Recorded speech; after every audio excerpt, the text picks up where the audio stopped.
Halo sobat semua. Assalamualaikum warahmatullahi wabarakatuh. Salam sejahtera untuk kita semua. Perkenalkan, nama saya Rahmadani Azhara Al-Zafa. Saya dari program studi kesehatan masyarakat dengan konsentrasi promosi kesehatan.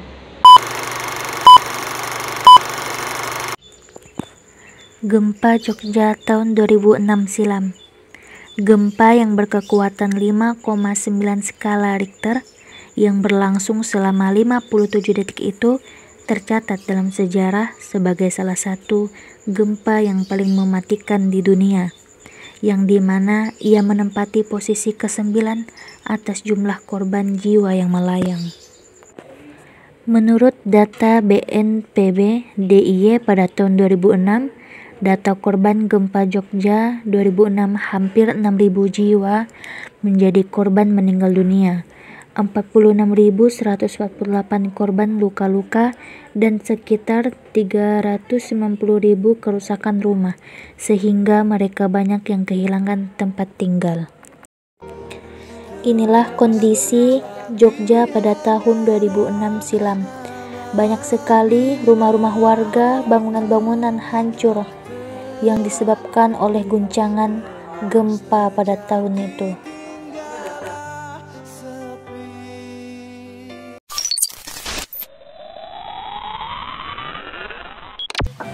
Dan gempa ini berpusat di Sungai Opak di Dusun Potrobayan, Sihardono, Pundong, Bantul. Mulai dari Pundong, Dusun Potrobayan sebagai titik epicentrum dan jalur gempa sampai ke Klaten.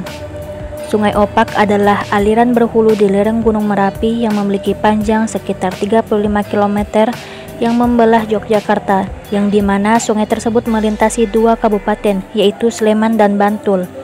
Searah jalur Sungai Opak ini terdapat sesar Opak, sesar yang berarah timur laut barat daya. Beberapa aliran yang berada di Sungai Opak ini yaitu menyatu di barat Candi Prambanan, yang disebut dengan sesar Opak. A few moments later. Menurut BMKG, gempa Yogyakarta 2006 kemungkinan diakibatkan oleh sesar Opak. Nah, apa itu sesar atau patahan? Patahan atau sesar aktif adalah lapisan kulit bumi atau kerak bumi yang rekah atau patah dan bergeser. Posisi geografis Indonesia berada di antara tiga pertemuan lempeng tektonik. Tiga lempeng tektonik tersebut adalah lempeng Indo-Australia, lempeng Eurasia, dan lempeng Pasifik.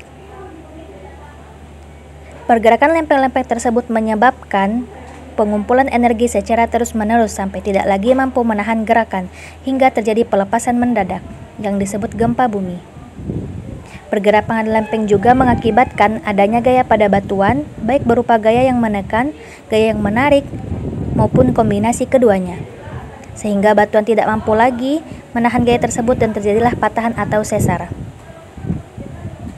Titik pusat gempa bumi yang terjadi biasanya berada di wilayah yang dilalui jalur sesar atau patahan. Bahkan dibuatkan tugu prasasti titik pusat gempa atau epicentrum gempa Jogja 2006 yang terletak di Pundong, Kabupaten Bantul, Provinsi Daerah Istimewa Yogyakarta. Sesar aktif ada yang bergerak naik ke atas bidang batuannya karena tekanan bidang batuan lainnya. Dan ada juga yang bergerak secara horizontal ke kiri atau ke kanan atau secara sejajar. BMKG mencatat ada 295 sesar aktif mengelilingi Indonesia. 31 diantaranya berada di Pulau Jawa. Salah satu sesar aktif di Pulau Jawa itu adalah sesar Opak yang menanjang dari Candi Prambanan ke selatan sampai Palung Jawa.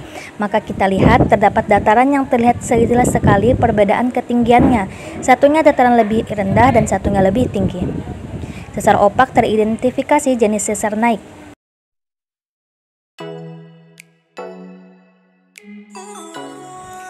Jepang adalah negara yang sering diguncang gempa bumi. Di Jepang sering terjadi gempa karena Jepang berada di wilayah seismik yang sangat aktif dan memiliki jaringan seismik terpadat di dunia.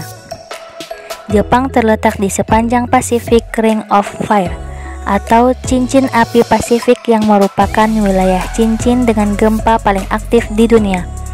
Cincin api Pasifik tersebut memiliki panjang 40.000 km yang didiami sekitar 450 gunung berapi. Cincin atau ring tersebut sebenarnya adalah zona imajiner berbentuk tapal kuda yang mengikuti tepi Samudra Pasifik, tempat terjadinya banyak gempa bumi dan letusan gunung berapi di dunia. Selain tumburan lempeng, Palung Jepang juga menjadi penyebab negara ini sering diguncang gempa bumi. Palung Jepang memiliki kedalaman 800 meter di bagian barat Laut Pasifik, dengan total kedalaman 8.410 meter.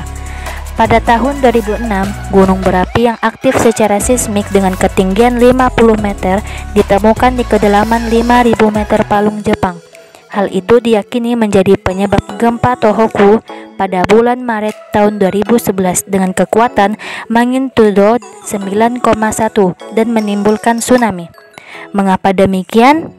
Adapun beberapa faktornya, yakni yang pertama, negara ini rentan terhadap variasi iklim ekstrim seperti curah hujan musiman dan angin topan serta hujan salju lebat di sisi kepulauan Laut Jepang.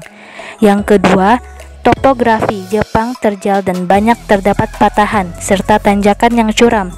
Yang ketiga, Jepang terletak di sabuk gempa Pasifik dan sering dilanda gempa bumi, sementara garis pantainya yang kompleks rentan terhadap tsunami. Terus yang terakhir itu, yang keempat, Jepang terletak di zona sirkumpasifik, tempat terkonsentrasinya hampir seluruh gunung berapi di dunia dan memiliki 83 gunung berapi aktif, 1/10 dari total gunung berapi aktif di dunia.